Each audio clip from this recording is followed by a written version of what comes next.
ಒಂದು ದೊಡ್ಡ ನಗರದ ರೈಲು ನಿಲ್ದಾಣದಲ್ಲಿ ಒಬ್ಬ ಭಿಕ್ಷುಕ. ಅವನು ದಿನವಿಡೀ ಬರುವ ಹೋಗುವ ರೈಲುಗಳಲ್ಲಿ ಕುಳಿತಿರುವ ಪ್ರಯಾಣಿಕರ ಬಳಿ ಕೈಚಾಚಿ ಭಿಕ್ಷೆ ಬೇಡಿ ತನ್ನ ಜೀವನ ಸಾಗಿಸುತ್ತಿದ್ದ. ಒಂದು ದಿನ ಅವನು ಭಿಕ್ಷೆ ಬೇಡುತ್ತಿದ್ದಾಗ ಸೂಟ್ ಬೂಟ್ ಧರಿಸಿದ ಎತ್ತರದ ವ್ಯಕ್ತಿಯೊಬ್ಬನು ಅವನ ಕಣ್ಣಿಗೆ ಬಿದ್ದ. ಭಿಕ್ಷುಕ ಮನಸ್ಸಲ್ಲಿ ಯೋಚಿಸಿದ, ಇವನು ತುಂಬಾ ಶ್ರೀಮಂತನಂತೆ ಕಾಣುತ್ತಾನೆ. ಇವನಿಂದ ಭಿಕ್ಷೆ ಕೇಳಿದರೆ ಖಂಡಿತ ಹೆಚ್ಚು ಹಣ ಕೊಡುತ್ತಾನೆ. ಅವನು ಆ ವ್ಯಕ್ತಿ ಬಳಿಗೆ ಹೋಗಿ ಭಿಕ್ಷೆ ಬೇಡಿದ. ಆ ವ್ಯಕ್ತಿ ಭಿಕ್ಷುಕನಂತೆ ನೋಡಿ ಕೇಳಿದನು, ನೀನು ಸದಾ ಬೇಡುತ್ತಲೇ ಇರುತ್ತೀಯ. ಯಾರಿಗಾದರೂ ಏನಾದರೂ ಕೊಡುವುದನ್ನು ಯಾವತ್ತಾದರೂ ಯೋಚಿಸಿದ್ದೀಯಾ? ಭಿಕ್ಷುಕ ಆಶ್ಚರ್ಯದಿಂದ ಹೇಳಿದ, ಸ್ವಾಮಿ, ನಾನು ಭಿಕ್ಷುಕ. ನಾನು ಜನರಿಂದ ಬೇಡುತ್ತೇನೆ ಅಷ್ಟೇ. ಕೊಡುವಷ್ಟು ಸಾಮರ್ಥ್ಯ ನನಗಿಲ್ಲ. ಆ ವ್ಯಕ್ತಿ ನಗುತ್ತಾ ಹೇಳಿದ, ನೀನು ಏನನ್ನೂ ಕೊಡಲಾರದೆ ಇದ್ದರೆ ಬೇಡುವುದು ಹಕ್ಕು ನಿನಗೆ ಇಲ್ಲ. ನಾನು ವ್ಯಾಪಾರಿ. ನಾನು ಯಾವಾಗಲೂ ನೆಲದಲ್ಲೇ ನಂಬಿಕೆ ಇಡುತ್ತೇನೆ. ನಿನ್ನ ಬಳಿ ನನಗೆ ಕೊಡುವುದಾದರೇನು ಇದ್ದರೆ ಮಾತ್ರ ನಾನು ನಿನಗೆ ಏನಾದರೂ ಕೊಡುತ್ತೇನೆ. ಅಷ್ಟೆಂದು ಹೇಳಿ ಅವನು ರೈಲಿಗೆ ಹತ್ತಿ ಹೊರಟು ಹೋದ. ಆ ಮಾತುಗಳು ಭಿಕ್ಷುಕನ ಹೃದಯಕ್ಕೆ ತೂರಿಬಿಟ್ಟವು. ಅವನು ಆ ಮಾತುಗಳ ಬಗ್ಗೆ ಮತ್ತೆ ಮತ್ತೆ ಯೋಚಿಸಿದ. ನನಗೆ ಹೆಚ್ಚು ಭಿಕ್ಷೆ ಸಿಗುವುದಿಲ್ಲದಕ್ಕೆ ಕಾರಣವೇನೆಂದರೆ ನಾನು ಯಾರಿಗೂ ಏನೂ ಕೊಡುತ್ತಿಲ್ಲ ಅಲ್ವಾ? ಆದರೆ ನಾನು ಭಿಕ್ಷುಕ. ನಾನು ಏನು ಕೊಡಬಲ್ಲೆ? 2 ದಿನಗಳ ಕಳೆದರೂ ಅವನ ಪ್ರಶ್ನೆಗೆ ಉತ್ತರ ಸಿಗಲಿಲ್ಲ. 3ನೇ ದಿನ ರೈಲು ನಿಲ್ದಾಣದ ಬಳಿ ಕುಳಿತಿದ್ದಾಗ ಅವನ ಕಣ್ಣು ಅಲ್ಲಿನ ಗಿಡಗಳಲ್ಲಿ ಅರಳಿದ ಹೂಗಳ ಮೇಲೆ ಬಿತ್ತು. ಅವನು ಯೋಚಿಸಿದ, ಭಿಕ್ಷೆಯ ಬದಲಾಗಿ ನಾನು ಜನರಿಗೆ ಹೂಗಳನ್ನು ಕೊಡಬಹುದಲ್ಲವಾ? ಆ ಯೋಚನೆ ಅವನಿಗೆ ತುಂಬಾ ಇಷ್ಟವಾಯಿತು. ಅವನು ಕೆಲವು ಹೂಗಳನ್ನು ಕಿತ್ತುಕೊಂಡ ರೈಲಿನೊಳಗೆ ಭಿಕ್ಷೆ ಬೇಡಲು ಹೋದ.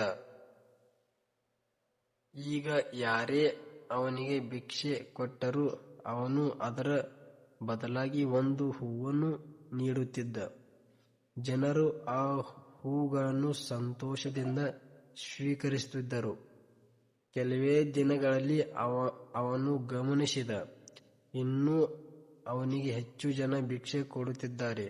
ಅವನ ಬಳಿ ಹೂಗಳಿದ್ದರೆ ಭಿಕ್ಷೆ ಸಿಗುತ್ತಿತ್ತು. ಹೂಗಳು ಮುಗಿದರೆ ಭಿಕ್ಷೆಯೂ ಮುಗಿಯುತ್ತಿತ್ತು. ಒಂದು ದಿನ ಅವನು ಭಿಕ್ಷೆ ಬೇಡುತ್ತಿದ್ದಾಗ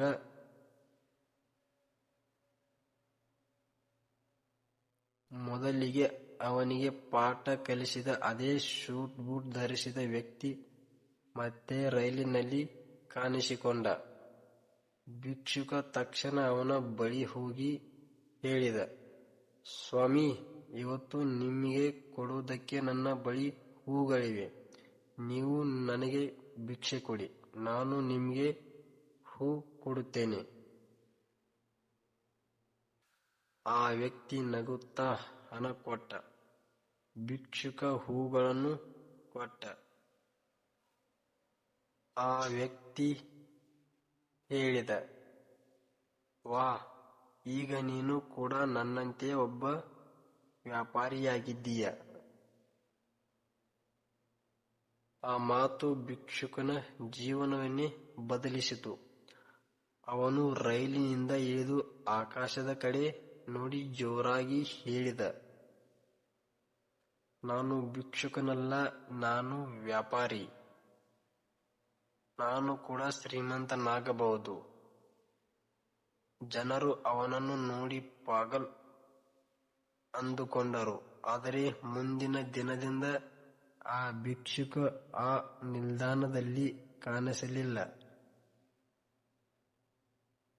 6 months later, 6 ತಿಂಗಳ ನಂತರ ಅದೇ ರೈಲು ನಿಲ್ದಾಣದಲ್ಲಿ ಸೂಟ್ ಬೂಟ್ ಧರಿಸಿದ ಇಬ್ಬರು ವ್ಯಾಪಾರಿಗಳು ಭೇಟಿಯಾದರು. ಒಬ್ಬನು ಇನ್ನೊಬ್ಬನಿಗೆ ಕೈ ಕೊಟ್ಟು ಕೇಳಿದ, ನನ್ನನ್ನು ಗುರುತಿಸಿದ್ರಾ?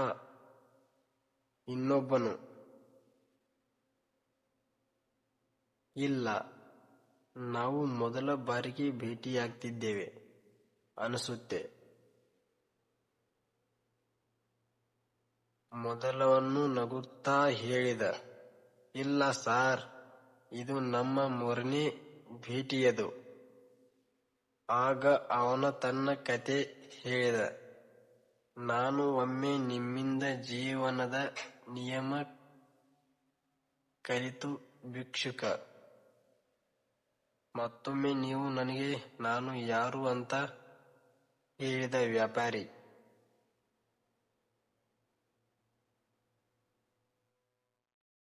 ಇನ್ನೊಬ್ಬನು ಆಶ್ಚರ್ಯದಿಂದ ನಗಿದ, ಓಹೋ, ನೀನೇನಾ ಆ ಭಿಕ್ಷುಕ? ಆಗ ಮೊದಲವನು ಹೆಮ್ಮೆಯಿಂದ ಹೇಳಿದ, ಹೌದು ಸರ್, ಇವತ್ತು ನಾನು ದೊಡ್ಡ ಹೂವಿನ ವ್ಯಾಪಾರಿ. ನಿಮ್ಮ ಕೂಡಪಡು ನಿಯಮವೇ ನನ್ನ ಜೀವನ ಬದಲಿಸಿತು. ಈ ಕಥೆಯ ಸಂದೇಶ. ಈ ಕತೆ ನಮಗೆ ಹೇಳುವುದೇನೆಂದರೆ, ಜೀವನದಲ್ಲಿ ನಾವು ಏನಾದರೂ ಪಡೆಯಬೇಕಾದರೆ ಮೊದಲು ಏನಾದರೂ ಕೊಡಬೇಕು. ಸಮಸ್ಯೆ ಪರಿಸ್ಥಿತಿಯಲ್ಲಿ ಅಲ್ಲ, ನಮ್ಮ ಚಿಂತನೆಯಲ್ಲಿದೆ. ನಾವು ನಮ್ಮನ್ನು ಹೇಗೆ ನೋಡಿಕೊಳ್ಳುತ್ತೇವೋ ಜಗತ್ತು ಹಾಗೆಯೇ ನೋಡುತ್ತದೆ. ನೀನು ನಿಮ್ಮನ್ನು ಚಿಕ್ಕವನಾಗಿ ಯೋಚಿಸಿದರೆ ಜೀವನವು ಚಿಕ್ಕದಾಗಿರುತ್ತದೆ. ನೀವು ನಿಮ್ಮನ್ನು ದೊಡ್ಡವನಾಗಿ ಯೋಚಿಸಿದರೆ ಯಶಸ್ಸು ನಿಮ್ಮ ಹಿಂದೆ ಬರುತ್ತದೆ.